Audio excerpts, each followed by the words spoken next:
Сәлеметсіңдер ме балалар? 58-ші сабақ. Қазақ тілін бастаймыз. Сөйлемдегі сөздердің байланысы.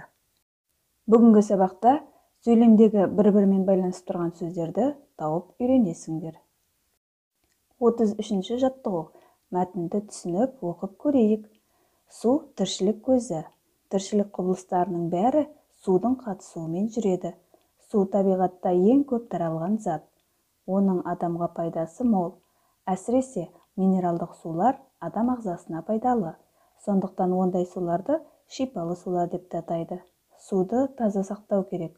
Су ағатын арықтарды, өзен мен көлдің жағалауын ластамау керек. Балалар, мәтін не туралы? Дұрыс айтасыңдар, су туралы. Судың адамға тағы қандай пайдасы бар? Судың адамға пайдасы өте мол екен. Мәтін мазмұны бойынша сұрақтар қойып көрейік.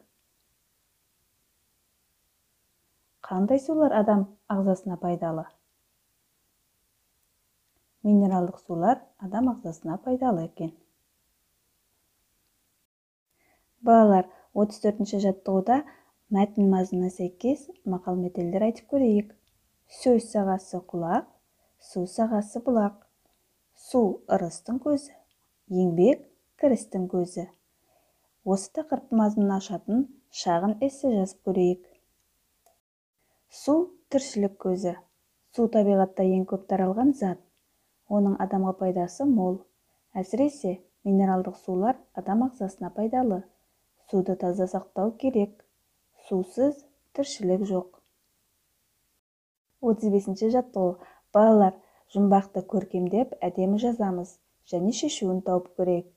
Дәмі де жоқ, түсі жоқ, пайдаланбас, кісі жоқ. Жауабы не екен? Дұрыс айтасыңдар, су екен. Балалар, 37-ші жаттығуға назар аударыңдар. Сызбалар бойынша сөйлемдер құрастырып көреміз. Бірінші сызбада екі сөзден тұратын сөйлем құрастырамыз. Дана ойнады. Келесі сызбада үш сөзден тұратын сөйлем құрастырамыз.